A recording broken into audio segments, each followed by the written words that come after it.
The film you're about to see is based upon documented facts.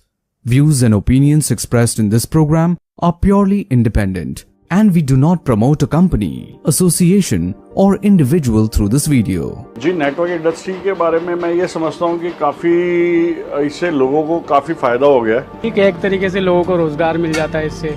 अच्छी है, देखिए बीच में मिडिल मैन नहीं रहता तो डायरेक्ट कंज्यूमर को बेनिफिट मिलता है। MLM का जो इम्पैक्ट है वो बहुत शॉर्ट टर्म भी होता है, कई बार कस्टमर बनते हैं और बहुत शॉर्ट टर्म टूट जाते हैं। चांस मिलता है, लोग ग्रो भी करते हैं, लेकिन अचानक सडनली ऐसा होता है कि कंपनी पॉलिसी चेंज कर देती है, प्रोडक्ट्स चेंज कर देती है या क्लोज हो जाते हैं। तो उसमें जो कर रहा होता है या जिसने आगे से ट्रस्ट करके लोगों को जोड़ा होता है तो उसके लिए प्रॉब्लम आ जाती है। उसमें पुश मेथड है, इसलिए बुरा है। आजकल के टाइम पे किसी के पास पूरी इन्फॉर्मेशन है नहीं, अगर वो किसी को जोड़ भी रहे तो वो उसको पूरी तरह से एक्सप्लेन नहीं करते, उसको पूरे सारे प्रोज एंड कॉन्स नहीं बता पाते। डायरेक्ट सेलिंग, MLM या फिर नेटवर्क मार्केटिंग हमारे देश के लिए कोई नया व्यवसाय नहीं है और लाखों की संख्या में सफल डायरेक्ट सेलर्स और कंपनियां होने के बावजूद भी इस इंडस्ट्री को लोग शक की निगाह से देखते हैं। India is an ideal country for direct selling, क्योंकि हमारे देश में 140 करोड़ से ज़्यादा की जनसंख्या है। दुनिया की सबसे युवा आबादी हमारे देश में रहती है। हम लोग मोस्ट सोशली बाउंड कंट्री के रूप में पूरी दुनिया में जाने जाते हैं। जिस प्रकार का हमारा सामाजिक ताना बाना है तो वो कहीं ना कहीं डायरेक्ट सेलिंग में बहुत हेल्पफुल रहता है। हमारे देश में, भारत में करीब 400 से 500 कंपनी मेरे ख्याल से डायरेक्ट सेलिंग के नाम पे व्यवसाय कर रही है। जब मैं भारत सरकार में कंज्यूमर अफेयर्स सेक्रेटरी था तभी मुझे डायरेक्ट सेलिंग से डायरेक्टली डील करने का मौका मिला, क्योंकि इंटरनल ट्रेड नामक विषय कंज्यूमर अफेयर्स डिपार्टमेंट देखती थी। इंडिया में डायरेक्ट सेलिंग काफ़ी पहले आई थी, कोई इसमें गाइडलाइन नहीं, कोई कानून नहीं है, तो भी ये फैलती चली गई। उसका रीज़न क्या था कि जब कोई सिस्टम सोशियो इकोनॉमिक स्ट्रक्चर को एड्रेस करता है, उसकी प्रॉब्लम को एड्रेस करता है, वो सिस्टम रोक नहीं सकते। 2016 से पहले डायरेक्ट सेलिंग के ऊपर में कोई गाइडलाइंस नहीं थी और लोगों ने उनका फ़ायदा उठाया और बहुत सारी मनी सर्कुलेशन कंपनियां हमारे देश में आई। शुरू में जब ये बिल्कुल अनसपोर्टेड थी इंडस्ट्री, बिल्कुल हेफेज़त तरीके से चल रही थी, उस वक्त ये ज़रूरी था कि एक यूनिफाइड आवाज़ उठाना। आवाज़ उठी, समस्याएं आई तो समाधान भी निकले। कुछ एसोसिएशंस बनी जिन्होंने इस समस्याओं को, इंडस्ट्री की समस्याओं को रिप्रेजेंट किया, गवर्नमेंट को समझाया। जहां चुनौतियों भरे भारत में डायरेक्ट सेलिंग तेजी से विकास कर रही थी, वहीं कुछ लोगों ने डायरेक्ट सेलिंग की आड़ में चिट फंड और पॉन्जी स्कीम से लोगों को भ्रमित किया। 2011-12 एक ऐसा समय था जो डायरेक्ट सेलिंग के लिए सबसे मुश्किल समय कहा जाता है और उस मुश्किल समय में इंडस्ट्री एक ऐसे दौर से गुजरी कि पूरी इंडस्ट्री के ऊपर में डायरेक्ट सेलिंग कॉन्सेप्ट के ऊपर में क्वेश्चन मार्क लग गया था कि ये सही है या गलत है, ये चलेगा या नहीं चलेगा। और हिंदुस्तान की जो अच्छी अच्छी कंपनियां थी, उन कंपनियों को बहुत टफ टाइम फेस करना पड़ा।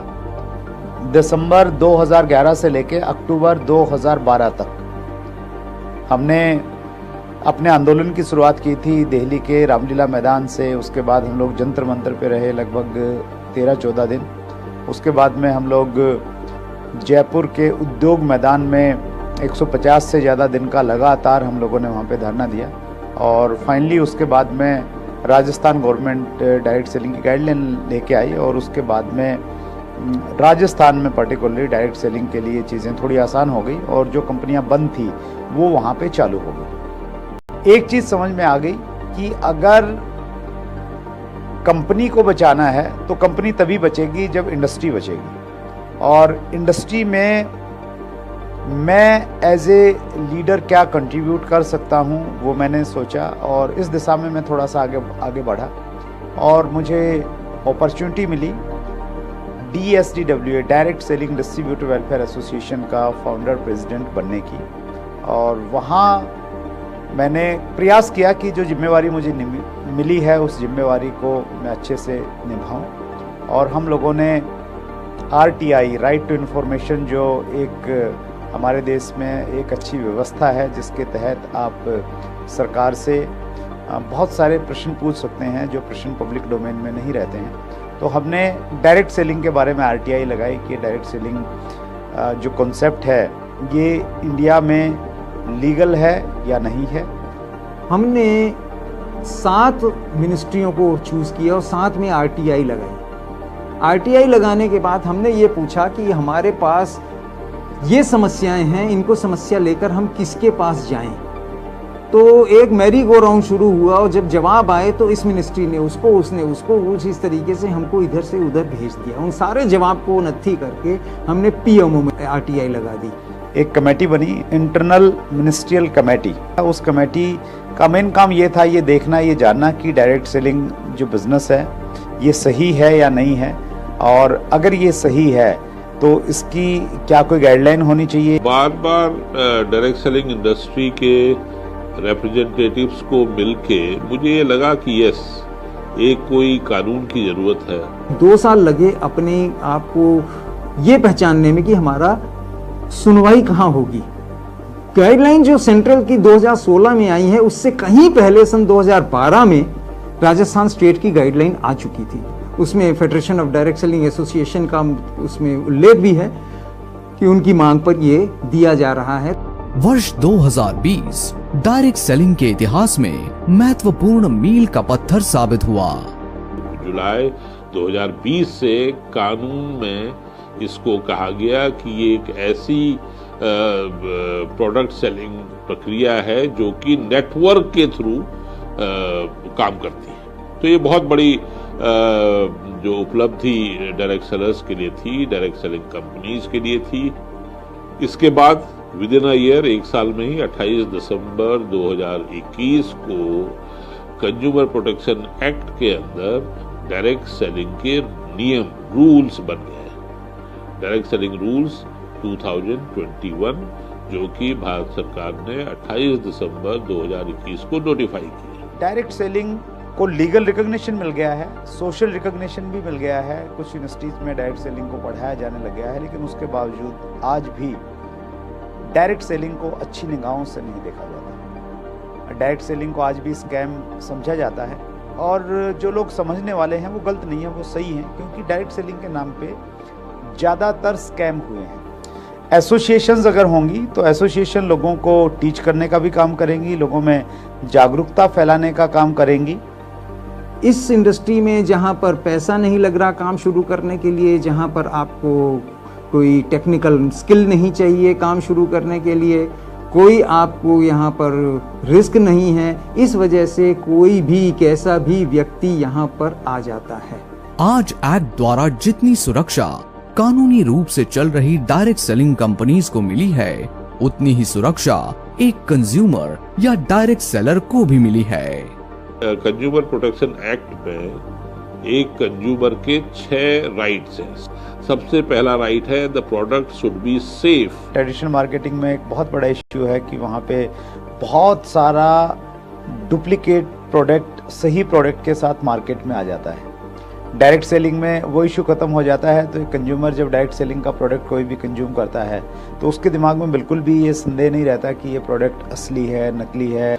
दूसरा है इंफॉर्मेशन, जो मेरा प्रोडक्ट है उसके बारे में ट्रांसपेरेंट वे में पूरी इंफॉर्मेशन कंज्यूमर को मिलनी चाहिए कि मैं आपको क्या बेच रहा हूँ, ये कैसे बनता है, कैसे मैं कहाँ से मैं सोर्स करता हूँ, कितना एथिकली मैं सोर्स करता हूँ। Safety, information and choice.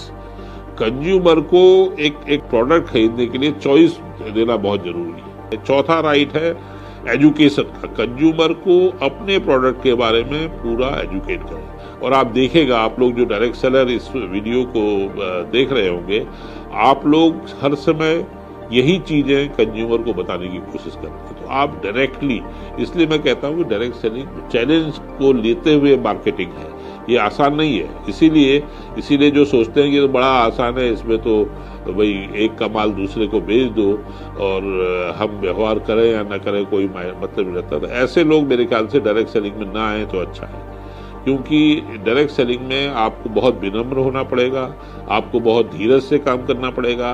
Overnight इसमें कोई पैसा बना नहीं सकता और न बन सकता, और कोई भी ऐसी बिजनेस नहीं है जहाँ की ओवरनाइट पैसा बनता है। डायरेक्ट सेलिंग एक it's is more of social cause, more for social cause, एक सोशल सर्विस की तरह से इसको लीजिए कि it will grow like anything. ये लोगों के अंदर में एक अच्छी सोच पैदा करता है, अच्छे रिलेशन बिल्डअप करता है, व्यक्तित्व विकास में बहुत योगदान करता है, देश दुनिया में घूमने की अपॉर्चुनिटीज़ यहाँ से मिलती रहती हैं। एक आम व्यक्ति अपनी लीडरशिप को निखार के दुनिया के सामने वो लीडर के रूप में प्रस्तुत हो सकता है। ये सारी की सारी चीज़ें हैं, लेकिन उसके लिए हमें सेल्फ डिसिप्लिन होना पड़ेगा। तो मेरे ख्याल से जो 5वां राइट है कंज्यूमर का, हियरिंग का, वो भी आप बखूबी से निभाते हैं। 6वां राइट जो कंज्यूमर का है, जो मैं पहले भी कह चुका हूँ, रिड्रेसल का, वो एक लीगल फ्रेमवर्क में है। इसके लिए नेशनल कमीशन, स्टेट कमीशन है, डिस्ट्रिक्ट कमीशन बने हैं। जैसे एक डायरेक्ट सेलर को संगठित होना चाहिए, मैं तो चाहता हूँ कि कंज्यूमर को भी उतना ही संगठित होना चाहिए, जिससे कि दोनों का भला। कई सारी एसोसिएशंस हैं हमारे देश में, वो एसोसिएशन अगर सब मिलके एक एसोसिएशन हो जाएं, ज्वाइंट ग्रुप में अगर अपनी आवाज़ सरकार के सामने रखें, तो मुझे लग रहा है कि वो और अच्छा होगा इंडस्ट्री के लिए। और मैं बहुत आशान्वित हूँ इस विषय पे। एक दिन आएगा जब हिंदुस्तान में केवल मात्र एक ही एसोसिएशन रहेगी। अनफॉर्चुनेटली बैड एम्बेसडर्स इस इंडस्ट्री में बहुत है, क्योंकि वो थोड़े दिन आए, उन्होंने देखा और उनको बताया गया कि भाई यहाँ तो बहुत ही, यहाँ तो पैसा ही पैसा है, मालामाल हो जाओगे, और वो सोचे कि पहले दिन या पहले हफ्ते या पहले महीने या पहले साल में हो जाएंगे, तो नहीं हुआ। तो वो फिर जो है अपनी या इस प्रोसेस को, ये नेटवर्क मार्केटिंग को ही बदनाम करने लग जाते हैं। तो please beware of those people, उनसे सावधान रहें। किसी भी व्यक्ति को डायरेक्ट सेलिंग में इंट्रोड्यूस करने से पहले इसके चैलेंजेस बहुत अच्छी तरह समझा दें।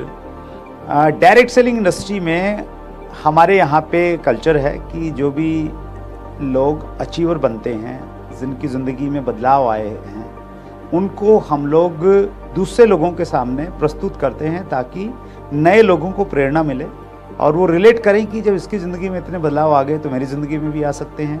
ये साइकिल पे चलता था, आज इसके पास में मर्सिडीज आ गई है तो मेरे पास में भी आ सकती है। ये एक टूटे हुए घर में रहता था, आज बंगले में रहता है, तो मेरा भी बन सकता है। तो ये पक्ष तो हम लोग दिखाते हैं, लेकिन इसके ऊपर में जो कंडीशंस अप्लाई हैं वो अक्सर हम लोग भूल जाते हैं।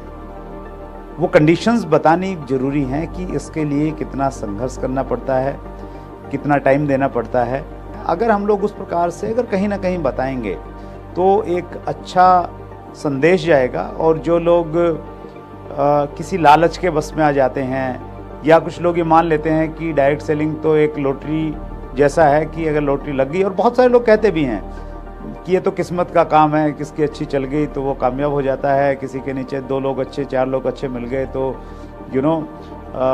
वो उसकी ऐस ही ऐस है और बाकी लोगों के लिए बड़ी मुश्किलें हैं। तो ये हमारा फ़र्ज़ बनता है कि हम इंडस्ट्री की अचीवमेंट्स दिखाएं, और अचीवमेंट्स कैसे मिलती हैं, जो प्रोसेस है वो भी अगर हम लोग बताएंगे तो एक सही संदेश समाज में जाएगा, लोगों के बीच में जाएगा। There is no entry barrier. एक ही बैरियर है कि आपको मेहनत करना आना चाहिए। अगर आप मेहनत नहीं करेंगे, आप विनम्र नहीं होंगे, जो एक ही बार में सफलता नहीं, बार बार मेहनत करने के बाद सफलता अर्जित करना चाहेंगे, तो there is nothing like direct selling. WFDSA world federation direct selling association के अगर हम लोग 2020 के डाटाज देखते हैं तो उसमें हमें मालूम चलता है कि हिंदुस्तान का जो CAGR है, 3 साल का CAGR, वो सबसे ज़्यादा रहा 17.6%। सो ये एक बहुत अच्छा संकेत है कि हम लोग बहुत तेज़ी के साथ में ग्रो कर रहे हैं। मैं तो यही कहूँगा कि long live direct selling in India. आज करीब 15,000 करोड़ का टर्नओवर इसका हमारे देश में है, और मैं तो चाहूँगा कि बहुत जल्दी ये करीब 1,50,000 करोड़ की इंडस्ट्री इस देश में बने, और इसका एक ही संगठन हो और सब एक साथ मिलके काम करें।